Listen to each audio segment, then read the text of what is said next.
आज की इस वीडियो में बताया गया है कि कैसे हमारे कर्म हमारे सामने आते हैं, आपकी रूह कांप जाएगी। इसे आप जरूर सुनें और चैनल पे नए हो चैनल को जरूर सब्सक्राइब करें। जय श्री राधे, जय श्री श्याम। सावधान दुख यो नया। अभी समझ में नहीं आ रहा तो मन मौज ले लो, मस्ती कर लो। ये मस्ती तुम्हारे लिए इतनी महंगी पड़ेगी, कोई साथ। अब बोलो कौन है वहां? परिवार, कोई भी, कोई धन संपत्ति, कोई भी साथ दे, पूरे शरीर में प्लास्टिक, गर्म प्लास्टिक से पैक। कितना भयानक कष्ट, कितना भयानक कष्ट। ये एक कष्ट, ऐसे अनंत कष्टों को भोगना पड़ता है जीवों को। अब फिर नया जन्म होगा, उसको भूल जाएगा कि ऐसा पीछे कष्ट मिला था। जैसे अपने लोग मां के गर्भ से निकले तो कितना भयानक कष्ट, लेकिन याद है क्या? सब लोग वहीं से निकले, कोई नहीं याद। भगवान याद दिला रहे, दुख यो नया। किसी भी प्रकृति जन्य अगर मुक्त होना है दुखों से, प्रकृति जन्य संयोग जन्य सुखों को मत भोगो, मत स्वीकार करो, तो तुम्हें कभी दुख भोगना नहीं पड़ेगा, पक्का। जब आप किसी वस्तु के भोगने की भावना करते हैं तो उसका अभाव प्रतीत होता है। अगर ये भोग मिल जाए तो मुझे, उसकी शुरुआत ही दुख से हो रही है, जलन से हो रही है, और उसके संयोग प्राप्ति में तुम्हारी जलन होने के कारण सुखानुभूति हो रही है, उसमें सुख नहीं है। तुमने कामना किया है, तुम उसके लिए व्याकुल हुए हो, संकल्प बनाया, इसलिए तुम्हें सुखानुभूति हो रही है, नहीं उसमें सुख। ध्यान रखना, वो भास ऐसा ही रहा है जैसे स्वप्न में। स्वप्न में लग रहा है बहुत अच्छा अच्छा खा रहे, पर पेट भरा क्या? कुछ नहीं। स्वप्न में भी तो सारी क्रियाएं होती, क्या होता है? कुछ होता है क्या? जागृत में ठीक वैसे ही भ्रम है। अगर तुम्हें उस सुखद वस्तु का भावना बने कि सुखद है, तो आपको कभी भी दुख नहीं मिल सकता। पर हम पहले किसी भी वस्तु, आज पूरा प्राणी समुदाय चेष्टा केवल सुख के लिए कर रहा है, केवल सुख के लिए। परिणाम सबको दुख मिल रहा है। जो प्रभु की तरफ चले वो धीरे धीरे दुख से निवृत्त होते हुए परम सुख की तरफ जा रहे हैं। भले आज शरीर दंड भोग रहा है पीछे के कर्म का, लेकिन आगे प्रकाश है, क्योंकि भगवत मार्ग में चल रहा है। वस्तु के अभाव का दुख जितनी जोर का होगा, मिलन में तुम्हें उतनी ही सुखानुभूति होगी। ये ब्रह्म ऋषियों का मनन है। वस्तु के भोग का जितना गाढ़ चिंतन होगा, उतनी तुम्हें उस भोग में सुख लगेगा, है नहीं? लगेगा। और जितना तुम उसमें सुख अनुभव करोगे, उससे अनंत गुना बढ़ के तुम्हें दुख मिलेगा। ये सिस्टम है, ये है नियम है। इसीलिए देख लो, सब दुखी हैं, सब शांत हैं। भोगी व्यक्ति कभी सुखी नहीं हो सकता, दुखों से बच नहीं सकता, क्योंकि जितने भी भोग है सब दुख योनया। भगवान कह रहे हैं, भगवान के दुखालयम, यहां दुखालयम में तुम सुख भोगना चाहते हो, भगवान कह रहे हैं दुख योनया। हट जाओ, शरीर राग से हट जाओ, केवल जीवन निर्वाह मात्र, धर्म रक्षा के लिए, कर्तव्य पालन के लिए उचित शास्त्रीय विधान के अनुसार भोगों को स्वीकार करो। इसी जन्म में आनंदित हो जाओगे।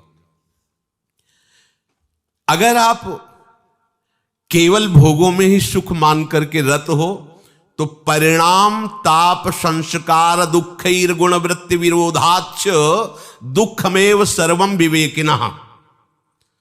तुम्हें 3 प्रकार के दुख वर्तमान में ही भोगने पड़ रहे हैं, देख लो। परिणाम दुख, पीछे जो कर्म किए उनका परिणाम भोग रहे हो। परिणाम दुख और ताप दुख और संस्कार दुख, ये 3 सुख भोगने वाले को भोगना ही पड़ता है।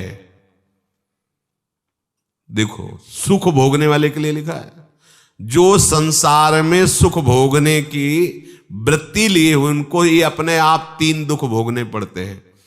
परिणाम दुख, ताप दुख और संस्कार दुख।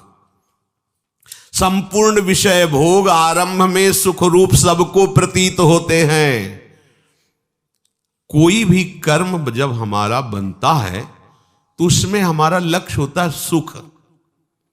कोई न कोई ऐसा कर्म बना जो सुख के लिए हमने पाप कर्म किया, सुख भोगने की भावना से पाप कर्म बना, और वही कर्म आकर के दंड देता है। ध्यान रखना, चाहे कोई हो, कोई भी हो, कितना भी बड़ा महापुरुष हो, इस शरीर रचने के समय उसके उस कर्म संस्कार को रचा गया है। इतनी अवस्था में तुम्हारे ये रोग होगा, इतने ये प्रारब्ध भोग है, ये आएगा, अपना रूप विस्तार करेगा। लेकिन ये भजन का, ये भगवत शरणागति का प्रताप, वो बस कवच बन करके उसकी रक्षा करता है, ना उसे भय होने देता है, ना शोक होने देता है। अब ये शरीर छूटा, पीछे सब गोदाम में आग लग गई, अब उसमें एक भी कर्म ऐसा नहीं जो जग सके या नवीन हमें बंधन दे सके। खत्म। आगे जो कर्म हो रहे हैं भगवद अर्पित हैं, वो खत्म। प्रारब्ध जो है धीरे धीरे खत्म होता जा रहा है, और उसको कैसे भुगवा रहे? कृपा कवच से। सत्य कहते हैं, अगर प्रियाजू की शरण में ना होते तो रोज हम ऐसे जलते जैसे कि तवा में रोटी सेकी जाती है, ऐसे जलते और मनाते कि ये शरीर छूट जाए तो अच्छा है। मनाते। कहाँ इतनी अर्थव्यवस्था, कहाँ ऐसी सेवा, कहाँ ऐसा हृदय की विश्राम स्थली, कहाँ हृदय को लगाते? किस पर लगाते? जिस पर लगाया था वही धोखा दे रहा था। क्या होता थोड़ी देर भी तो बिल्कुल एकदम जैसे जल में कमल का फूल रहे, ऐसे प्रियाजू रख रहे। संपूर्ण विषय भोग आरंभ में सबको सुख रूप प्रतीत होते हैं, और वही कर्म, वही विषय भोग परिणाम में महान दुख प्रदान करता है। एक सत्य घटना, ब्याह हुआ, पत्नी आई, तो जैसे परस्पर स्त्री पुरुष आसक्त हो जाते, ऐसे पति आसक्त हो गया। पत्नी का पहले से कोई प्रीतम था, वो जब उनके दृष्टि में ब्याह होने के बाद पुनः आया तो उसने रोकर कहा, हम तो आज तक तुम्हारा ही इंतजार कर रहे हैं, और जिएंगे तुम्हारे लिए और मरेंगे तुम्हारे लिए। अब ये तुम सोचो कि तुम्हारा प्यार कैसा है। तो उसने कहा, इस बार हिसाब हो जाएगा, हम मायके आ रहे हैं, वहीं बुलवाएंगे इनको। मायके गए और वहां से फोन किया कि आपके बिना हमारा दिन नहीं कट रहा, माता पिता तुरंत भेजेंगे नहीं, आप 1-2 दिन के लिए आ जाइए। आ गए। वो जो बहुत ज्यादा चिपकती है, नाक मुंह में लगा दिया उसको, फेब्रिक है, और उससे क्विक क्या, वही नाक जैसे खवा पिया के लेटा दिया, और मित्र को बुला लिया और नाक में और मुंह में वही भर दी। वो मिनट में एकदम जाम गए। ये सत्य घटना। क्या हुआ? कहां सुख है, किसमें सुख है?